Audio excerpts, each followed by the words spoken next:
let's see here, we'll go down the list. The Board of Directors has voted that the new president of the New York Browning Society will be James Browning Kepple.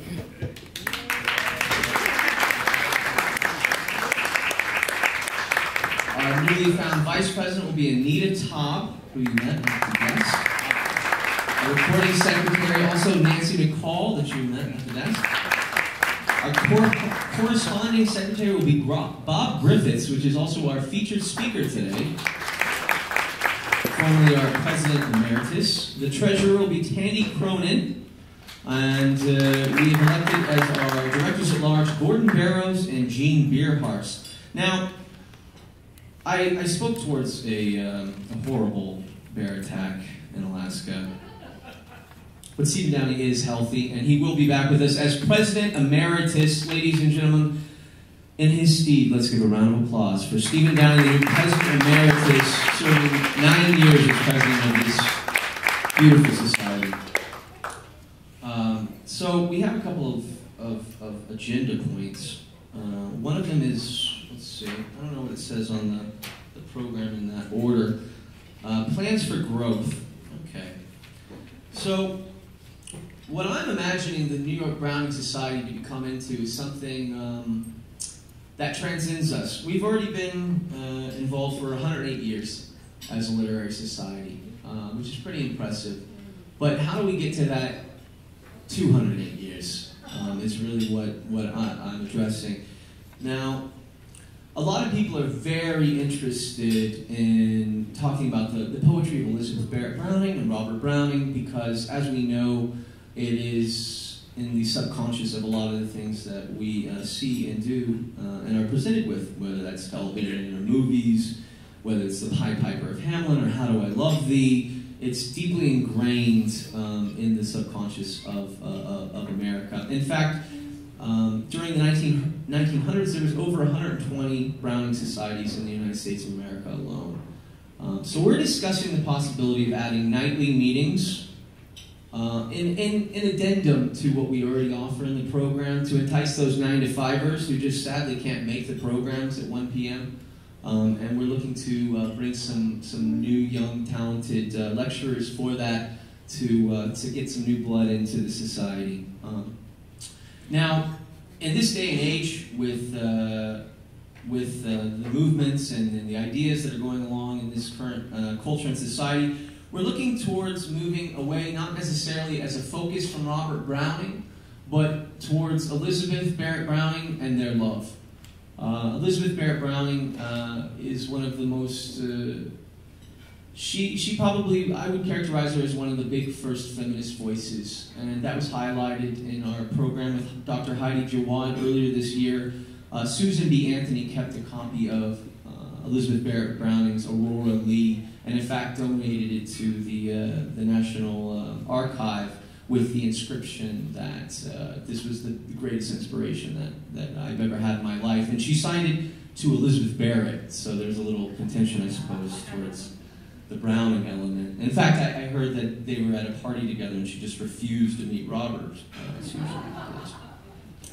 On top of that, we're looking for new media outlets to advertise, not necessarily advertise, but just to highlight what we're doing with our events. And we've had a lot of success with meetup.com this year. We've had a lot of new members come out and appreciating a lot of people that wouldn't necessarily expect the Brownings to be something that they've come to see, and we've had a lot of growth from that. Other than that, we have made ourselves a big presence at the New York City Poetry Festival. That'll be the last weekend in July, the 26th and 27th. All of the readers, all of the winners for this year's contest in the New York City High School Poetry Competition hopefully will be performing as well on Governor's Island for the New York Browning Society. So we look forward to continuing to infuse new youth into the Browning Society, and we look forward to for another 100 years. That's my tentative plans for growth. I hope it does not disappoint. Now, as far as economic growth, wow. President Emeritus Stephen Downey will not be leaving our side. Don't kid yourselves. In fact, he'll be doubling down his efforts to secure donations and endowments to keep this society going. without increasing the price of membership, which is a humble $25, and for the quality of the program that we put on every year. That's an amazing deal here in New York City. We look to expand the membership and provide continued excellent programs each year that give you more bang for your buck.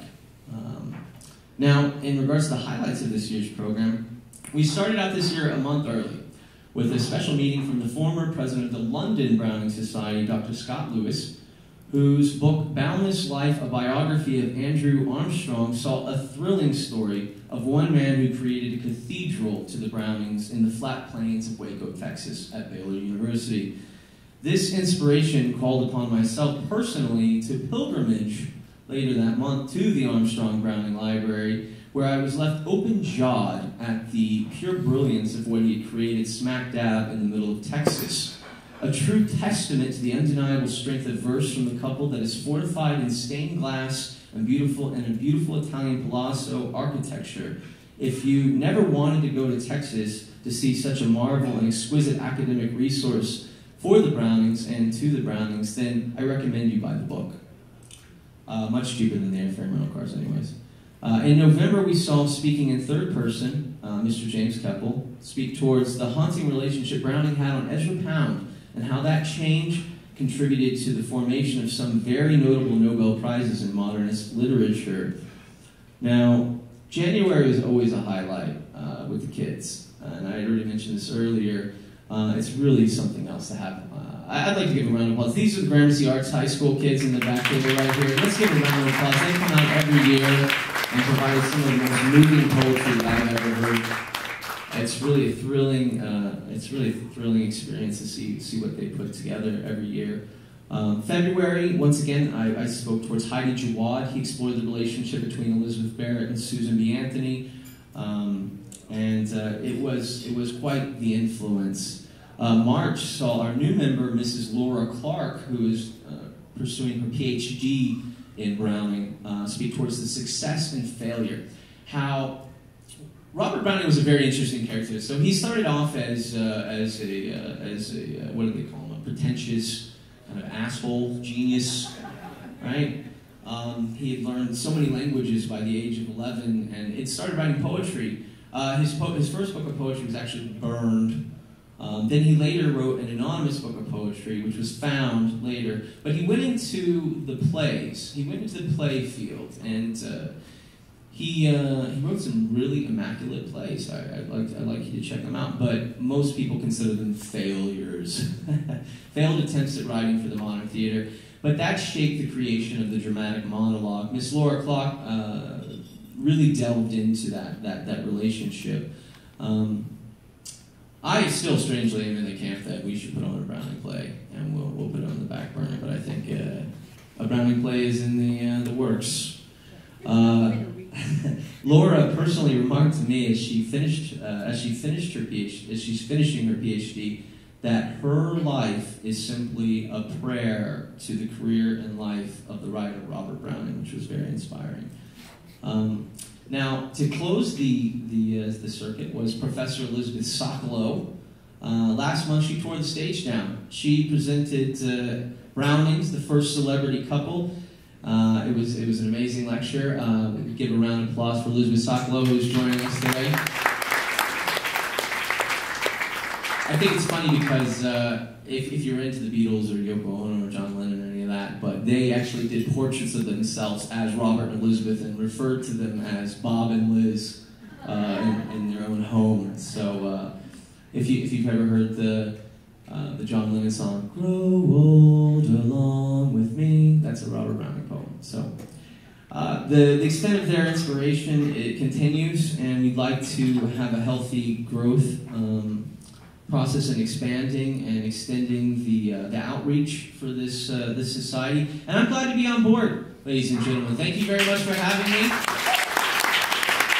And let's do some lunch, right? We got lunch coming? Thank you very much, guys. Enjoy the lunch, and we'll come back with the winners of the New York City High School Poetry Competition.